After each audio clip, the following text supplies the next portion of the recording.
Ira, paint the picture of what you've seen, what you've heard since arriving at Amelia Island, and maybe before we get to some comments out of Tobacco Road Country, just your sense of Florida State's presence today and what it's going to be like the next couple of days at Amelia Island.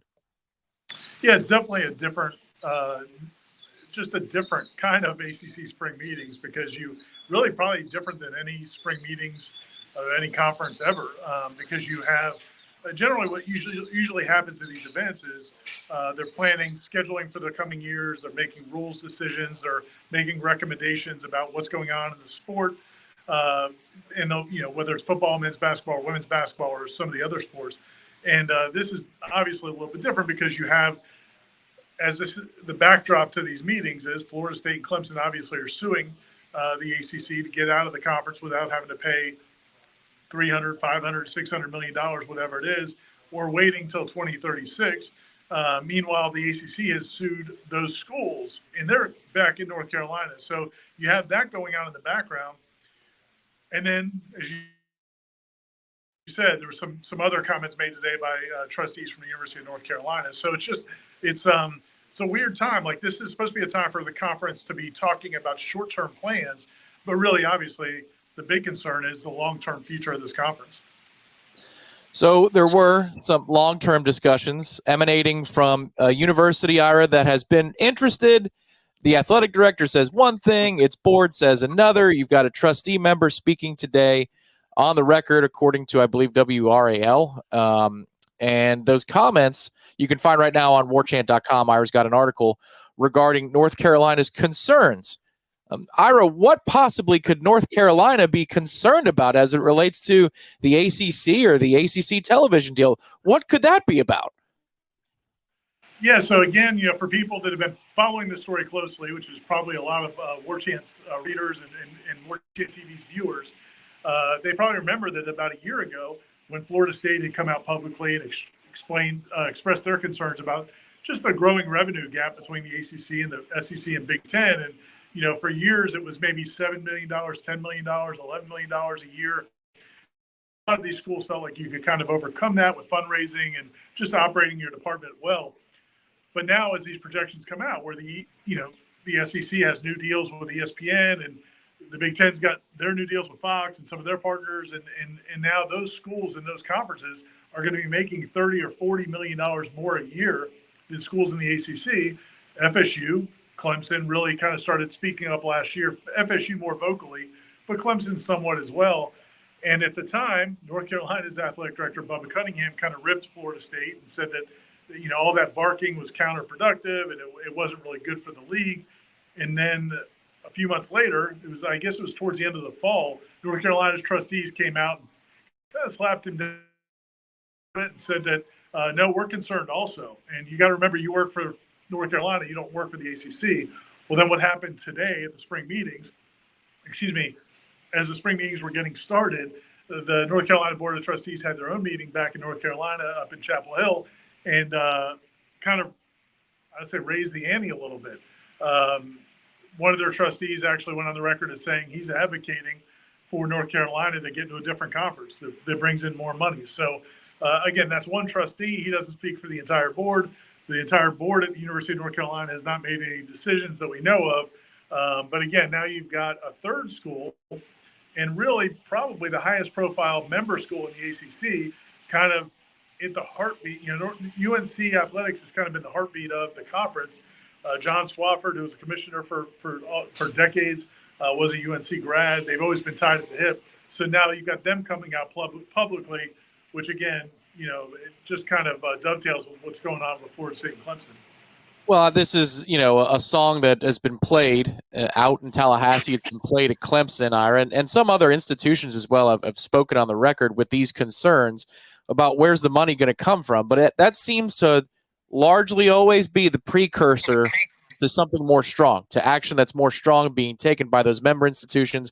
We could go back to Florida State's very publicly streamed Board of Trustees meeting in which Michael Alford and Peter Collins said it's impossible to keep up with the institutions from this footprint, the southeastern region of the United States that are in the SEC. It seems to be, instead of an aftershock, like a warning shock that something is coming, that action is coming. do you feel like perhaps it could be going down that path, or do you still think, hey, let's wait a minute, this could just be one member of the board who's not happy and he was running to the nearest person who would, quote him and put him on the record? Well, I mean, again, and if people want to read the story, and I'll link back to the WRAL story out of North Carolina.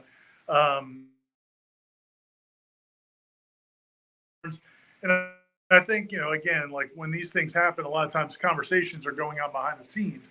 And so here's a situation where you had basically where it stemmed from is the North Carolina Athletics Department put together their budget for this coming year, and they have a $17 million deficit going into next year. So that kind of spurred the conversation is what's going on in athletics? Why are we so far, why are we struggling financially when we've got so much going on at, this brand at University of North Carolina? That led to the discussion, which came to the head of, well, wait a minute, why are we in this conference that's not supporting us? Why are we not making enough money? So you had more than one trustee make comments along those lines.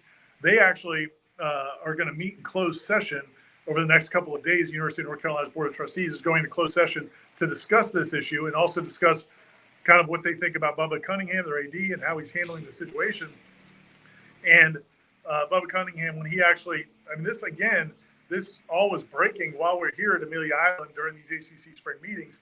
Bubba Cunningham came out of one of the meetings, and one of the reporters started asking him questions about the report. He said he hadn't seen the report yet, didn't know what exactly the trustees had said.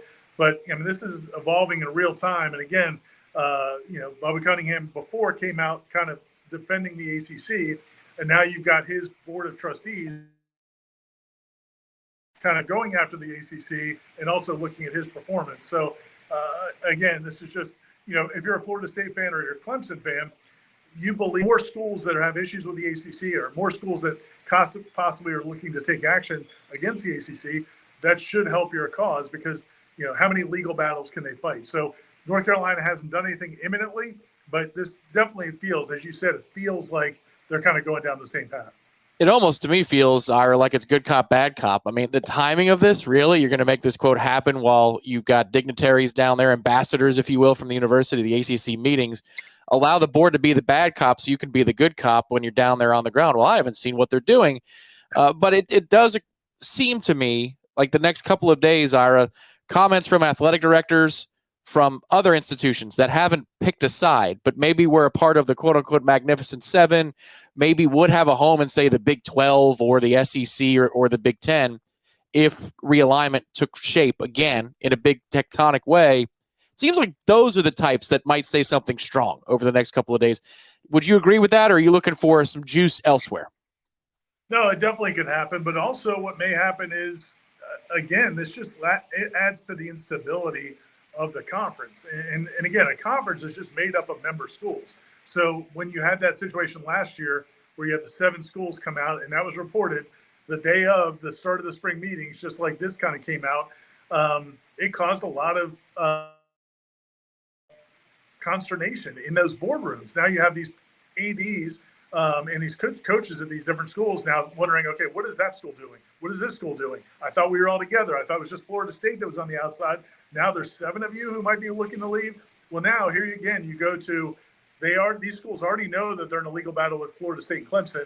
And now again, North Carolina is reminding you they're not happy either. And so now as they start having discussions about, okay, what's it going to take maybe to settle this lawsuit against Florida State and the ACC? What are we going to have to do? How strong is this grant of rights? How can we defend it?